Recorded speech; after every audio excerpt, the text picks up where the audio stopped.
Hello ladies and gentlemen, and welcome back into the studio. This week's video is going to be an excerpt from one of my Patreon videos. If you want to support the channel and watch the full video, which is over an hour long, head over to patreon.com/Eirik Arnesen. You'll find a link in the description below. Enjoy.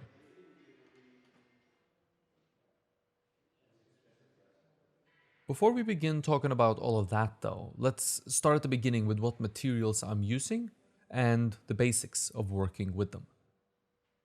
I'm going to be using a paste silicone to do all the silicone work on this sculpture.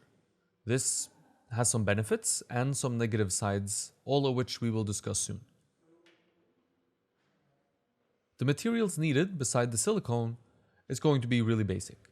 A wooden tool for areas where your fingers can't fit, and a bowl of water to keep the silicone from sticking to your fingers. These materials are of course particular to this type of silicone and this type of work.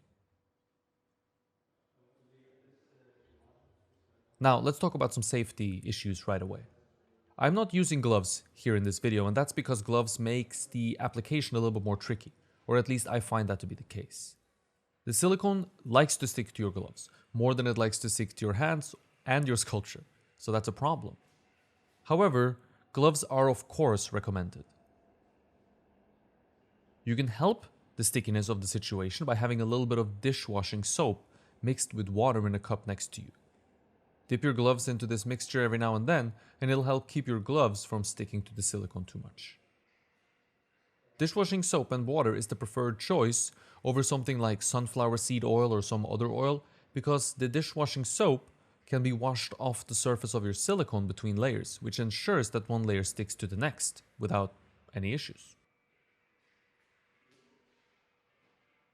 Alternatively, you can mix the silicone with gloves on if you like and apply it with your bare hands. Now, I'm no chemist, but I'm sure that doing this barehanded is probably not the best thing for you. So stay safe and make your own adult decisions, like I have regarding this issue. The silicone that I will be using is a Blue Star Silicones product called RTV3325P. The P stands for paste. It's a tin-based silicone. Silicones tend to be separated into two main categories, tin-based and platinum-based silicones. Tin-based silicones is, as far as I know, a little bit more forgiving to work with, rarely having issues with setting up no matter what material it comes into contact with, and they are usually a bit cheaper as well. The downside of tin-based silicone is that they are a little bit less durable, doesn't last for as long, and deteriorate a little bit faster when in contact with heat. This could end up being an important issue for you, and an important factor for you, as some materials that you might be casting in, like epoxy and polyurethane resins, heat up a lot during their casting process.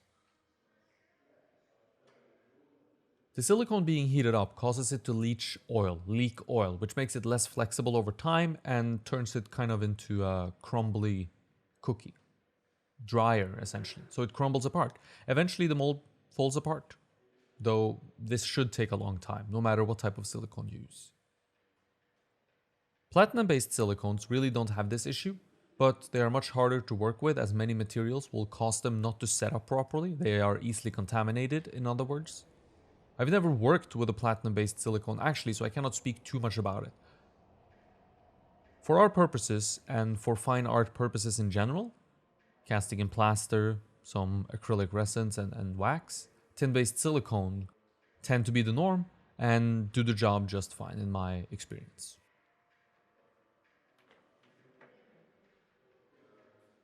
Blue Star's RTV3325P comes in a 5 kilo bucket with 5 tubes of catalyzer.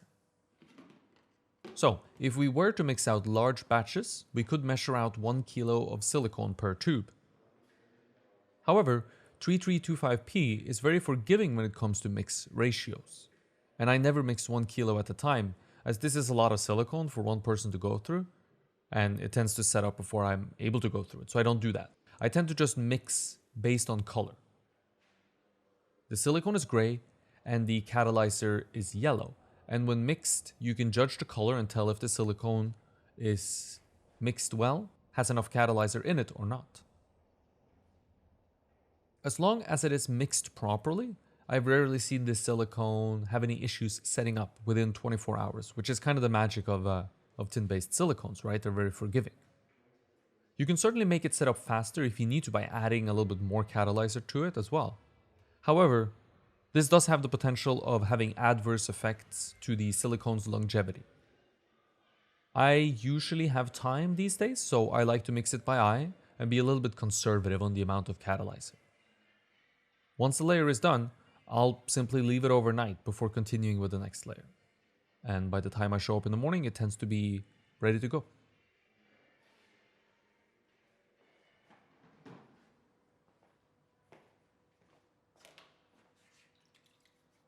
Mixing the silicone is very easy.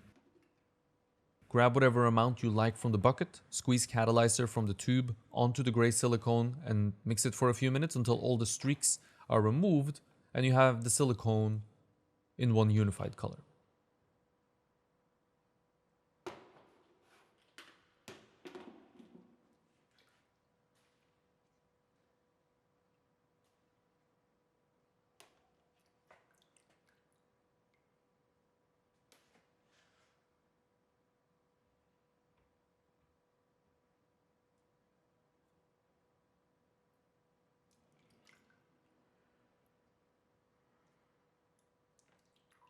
At this point, you're ready to start the application of silicone to your clay sculpture.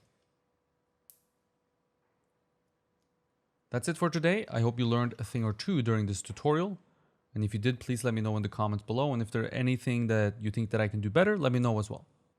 Until next time, stay creative.